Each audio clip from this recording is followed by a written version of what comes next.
The story begins with a ruthless drug cartel boss named Alejandro arriving at an adult bar, searching for a dealer who has stolen from him. The problem is, the only person there is the dealer's girlfriend, Lizzie. Alejandro leaves a message making it very clear that her boyfriend needs to come see him soon.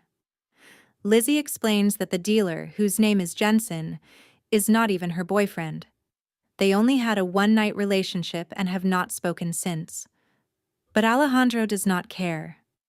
He pulls out a knife and threatens to kill Lizzie and her family if she does not help him find Jensen.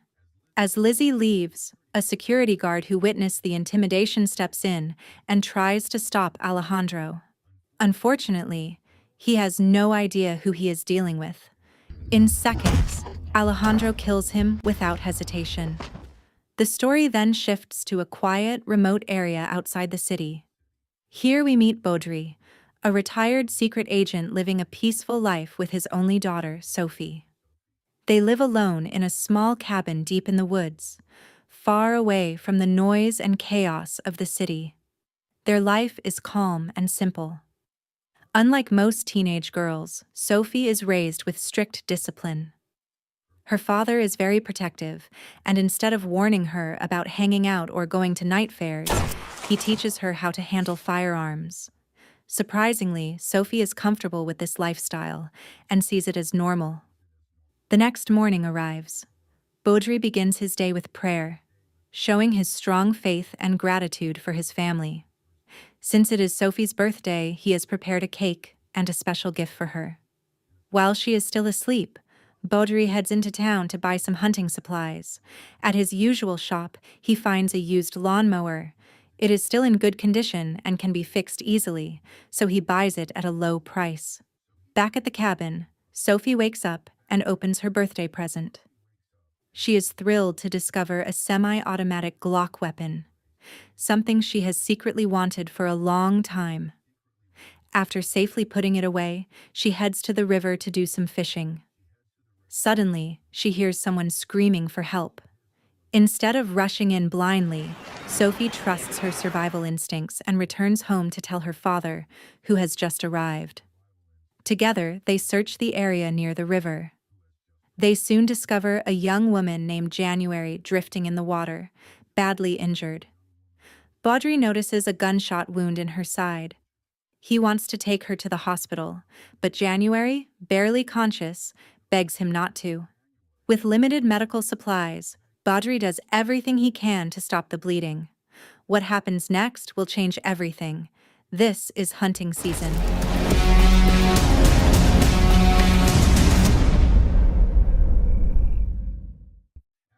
After treating her wounds, Sophie prepares warm chicken soup to help January regain her strength. As night falls, Baudry warns Sophie to keep her distance. January is a stranger with a gunshot wound, and they have no idea who she really is. He simply wants Sophie to stay safe and understand the situation. The next morning, January wakes up and realizes her hand is cuffed to the bed frame. Sophie calmly explains that it is part of her father's safety protocol.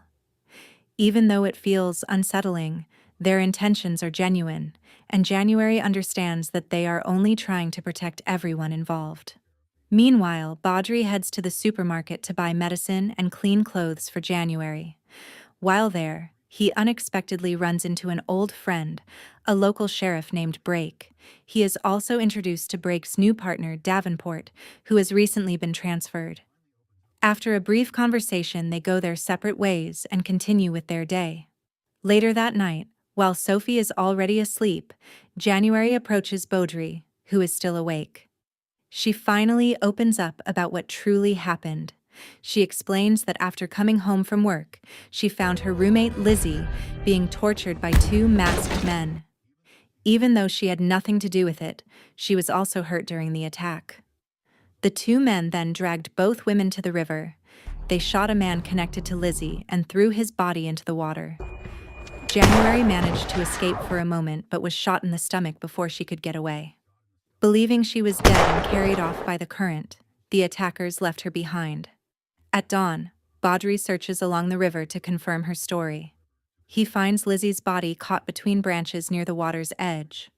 Realizing that the killers would know January survived if they found the body, he makes the difficult choice to release it back into the river. Baudry later tells Sophie everything he discovered.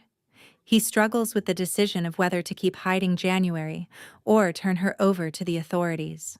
However, Sophie insists on helping her recover, and Baudry agrees to delay any decision. A few days later, as night falls, January finally steps outside again after regaining some strength. She finds Baudry sitting quietly and thanks him deeply for saving her life. Without their help, she knows her fate would have been far worse. Seeing that January is recovering well, Baudry reluctantly tells her that she will be moved to a clinic owned by an old friend starting the next day. He assures her that all expenses will be covered. Understanding the situation, January accepts his decision. That same night, Alejandro manages to capture Jensen and brutally beats him. It is revealed that Jensen is a corrupt police officer who has been secretly working for Alejandro to keep his criminal operations running smoothly. During their last deal, Jensen betrayed him by stealing the goods and disappearing. When Jensen refuses to talk, Alejandro kills him in a cruel and merciless way. The next day, just as planned, January is supposed to be taken to a clinic for further recovery. However, on the way there, their car is suddenly stopped because of an incident from the night before. Since the officer handling the scene is Sheriff Brake, Baudry does not feel overly concerned at first. Sheriff Brake explains that earlier that morning during his patrol, he discovered the body of his subordinate Jensen washed up along the riverbank.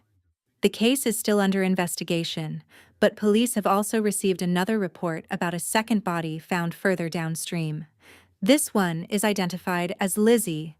What makes Baudry uneasy is that the police have already traced Lizzie's background and discovered she lived in the same apartment as her close friend. According to neighbors, both women disappeared at the same time. As for the friend, January, the police are still trying to figure out where she might be. Davenport adds that investigators also found footprints not far from Lizzie's body.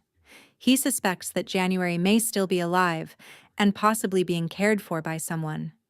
He even pauses when he notices a woman in the distance with Baudry.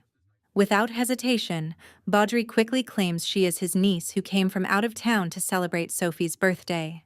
Since the clinic no longer feels like a safe option, January is taken back to the cabin for protection. There, she finally reveals the full truth. On the night of the attack, one of the men removed his mask and threatened to kill both her and Lizzie before she managed to escape and get swept away by the river. Knowing that January is still alive and now a key witness, Baudry realizes the men responsible will not stop looking for her. And just as night falls, two strangers arrive at the cabin. They turn out to be Alejandro's men. No one knows how they found the place, but Baudry firmly insists that he has not seen any unfamiliar woman nearby, eventually convincing them to leave. But they never truly leave. One of the men sneaks back into the cabin to kill January while the other waits in the car. That mistake costs him his life when Baudry manages to capture him. When Sophie fires a warning shot, Baudry quickly finishes the threat.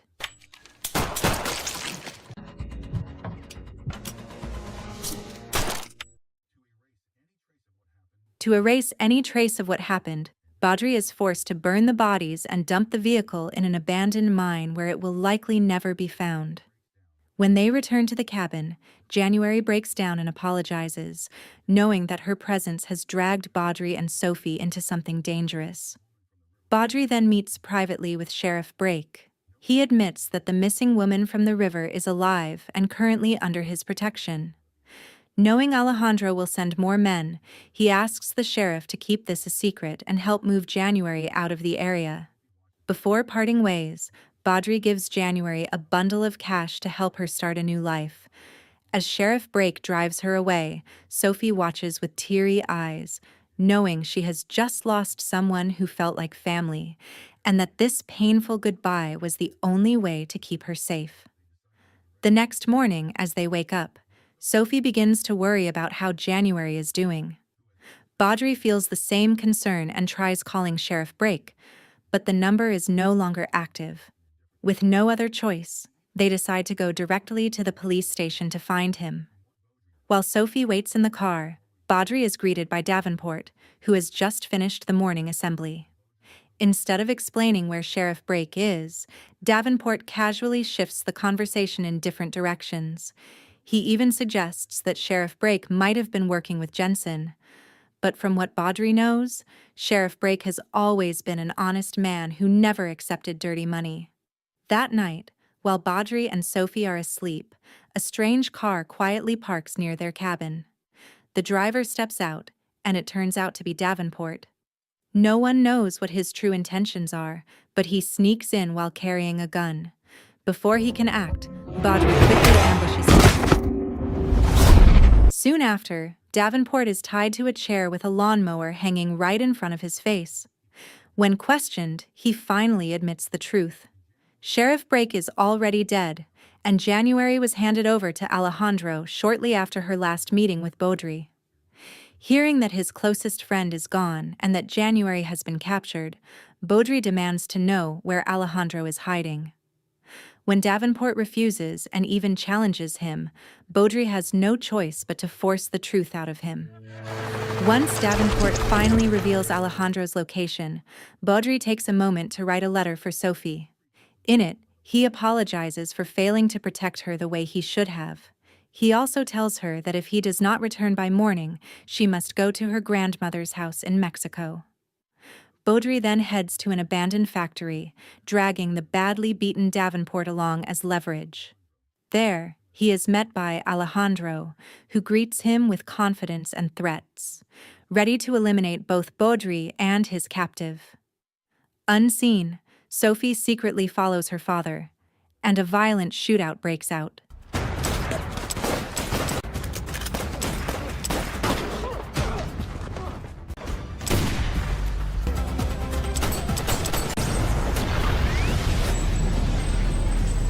As Alejandro retreats deeper into the building, Baudry is shot in the chest and collapses. One of the men tries to finish him off, but Sophie reacts in time and shoots the attacker from a distance, saving her father's life. Her brave move exposes her position, and another enemy begins closing in on her. Thinking quickly, Sophie outsmarts him by leaving her rifle behind as a decoy, drawing him away. Meanwhile, Baudry makes his way inside and finds January alive and unharmed. He also discovers that Jensen's wife and child are still alive. While searching for the keys to free them, Alejandro suddenly stabs him from behind. At that critical moment, Sophie appears and shoots Alejandro, stopping him for good. As always, Sophie arrives just in time. With Alejandro dead, the nightmare finally comes to an end. The aftermath leaves both Baudry and January needing months of recovery. Once time passes, Baudry and Sophie welcome January to live with them, ensuring she can finally feel safe and protected. So, the moral of the story is, never trust a quiet cabin, a friendly cop, or anyone holding a lawnmower, because chaos always shows up, and the kid with survival instincts saves the day.